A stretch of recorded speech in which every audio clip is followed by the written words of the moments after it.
जिनका नाम लेने मात्र से ही शरीर में ऊर्जा का संचार होने लगे, ऐसे बजरंगबली की अद्भुत शक्ति का आखिर रहस्य क्या है? आखिर क्यों स्वयं महादेव भी बजरंगबली को हरा नहीं सकते थे? क्या ऐसे कारण थे जिसकी वजह से बजरंगबली की शक्ति दिन प्रतिदिन बढ़ती थी?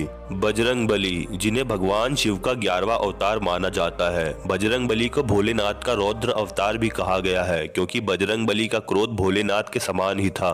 जिस प्रकार भोलेनाथ की तीसरी आंख पूरे ब्रह्मांड के लिए खतरनाक मानी गई है, ठीक उसी प्रकार बजरंगबली का क्रोध पूरे ब्रह्मांड के लिए विनाशकारी माना जाता है। आज की इस वीडियो में हम आपको बजरंगबली की शक्ति का रहस्य बताने वाले हैं, और साथ ही कुछ ऐसी बातें जो शायद आज से पहले आपने कभी नहीं सुनी होंगी, क्योंकि हम आपको वो बताते हैं जो कोई नहीं बताता।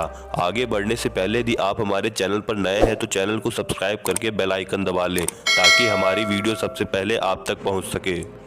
बजरंगबली, जिनका दूसरा नाम हनुमान है, जो उन्हें इंद्रदेव के कारण मिला है। बचपन में बजरंगबली का नाम मारुति नंदन था, क्योंकि बजरंगी वायुदेव के पुत्र थे और वायु का अर्थ मरुत होता है, इसलिए बचपन में उनका नाम मारुति पड़ गया था। तो आखिर बचपन में ऐसा क्या हुआ जिसके कारण मारुति का नाम हनुमान पड़ गया? इस नाम के पीछे इंद्रदेव का हाथ है। जब बजरंगबली बचपन में सूर्य देव को आम समझकर निकलने जा रहे थे, तब इंद्रदेव ने उन पर अपने वज्र का प्रहार कर दिया था, जिसकी वजह से उनके होंठ का निचला हिस्सा टूट गया था, जिसे ठुड्डी भी कहा जाता है। क्योंकि ठुड्डी का अर्थ हनु होता है, इसलिए बजरंगबली का नाम हनुमान पड़ गया। एक ऐसा व्यक्ति जिसके होंठ का निचला हिस्सा टूटा हुआ हो, उसे हनुमान कहते हैं, और जो बल से भी अधिक शक्तिशाली हो, उसे बजरंगबली कहते हैं। जब मारुति नंदन का नाम हनुमान पड़ा तो 8 देवों ने उन्हें कई वरदान दिए, जिनमें 3 वरदान को सर्वश्रेष्ठ माना गया है। पहला वरदान, बजरंगबली पर किसी शस्त्र और अस्त्र का कोई असर नहीं होगा, यहाँ तक कि ब्रह्मास्त्र भी उनका कुछ नहीं बिगाड़ पाएगा। दूसरा वरदान, तीनों लोक में उनसे कोई भी नहीं जीत पाएगा। और तीसरा वरदान, वह अपना रूप और आकार अपनी इच्छा अनुसार बदल सकते हैं। इनके अलावा कई और वरदान थे जो बजरंगबली को प्राप्त हुए, जैसे बजरंगबली का नाम लेने से भूत प्रेत थर-थर कांपेंगे, इनका नाम लेने से पृथ्वी लोक के प्राणी रोगों से दूर रहेंगे, और बजरंगबली का पाठ करने से प्राणियों के अंदर एक अद्भुत ऊर्जा का संचार होगा, जो आज के समय में देखने को भी मिलता है। तो क्या हम ये मान लें कि बजरंगबली की शक्ति का रहस्य उन्हें मिले वरदान थे? तो दोस्तों, यहाँ आप गलत हैं। दरअसल बजरंगबली की शक्ति उनके वरदानों में नहीं थी, बल्कि उनकी साधना में थी।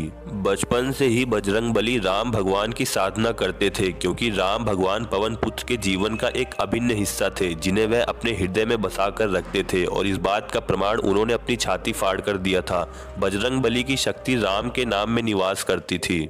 वह दिन रात कई वर्षों तक प्रभु श्री राम का जाप करते थे, जिसकी वजह से उनकी शक्तियां दिन प्रतिदिन बढ़ती चली गईं, जिसके कारण वह पूरे ब्रह्मांड में सबसे शक्तिशाली बन गए।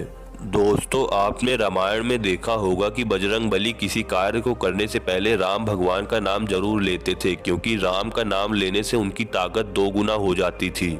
इसके अलावा एक और कारण था जिसकी वजह से हनुमान तीनों लोक में सबसे शक्तिशाली थे। दरअसल माता अंजनी और पिता केसरी को ऋषियों से वरदान प्राप्त था कि उनके घर में जिस पुत्र का जन्म होगा, उसका सामना संसार में कोई नहीं कर पाएगा।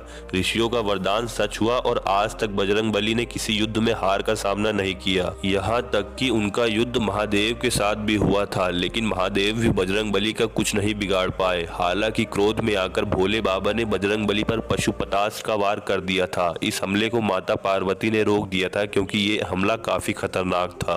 यदि पशुपतास्त्र को रोका ना गया होता तो शायद बजरंगबली उसे निगल जाते, जिसके बाद क्या होता ये तो स्वयं विधाता को भी नहीं पता था, क्योंकि भोलेनाथ के क्रोध का सामना स्वयं नारायण भी नहीं कर सकते थे। लेकिन बजरंगबली ने उनके क्रोध का सामना भी कर लिया था। कलयुग के इस दौर में भी बजरंगबली जीवित है। यदि लोगों को ऐसा लगता है कि आज के समय में बजरंगबली पृथ्वी लोक पर नहीं है, तो वह एक बार बालाजी या बागेश्वर धाम के दर्शन कर लें, उन्हें खुद यकीन हो जाएगा। अगर लोगों को तब भी यकीन ना हो तो बजरंगबली को मिले वरदानों को चेक करने के लिए हनुमान चालीसा का पाठ करें। उन्हें पहले दिन से ही बजरंगबली की शक्ति का आभास हो जाएगा। दोस्तों, शास्त्रों में लिखी बातों को नकारा नहीं जा सकता, क्योंकि दुनिया को भगवान चलाते हैं, ना कि इंसान। वीडियो पसंद आई हो तो वीडियो को लाइक करके चैनल को सब्सक्राइब कर लें, ताकि आपका और हमारा साथ हमेशा बना रहे। वीडियो को पूरा देखने के लिए धन्यवाद।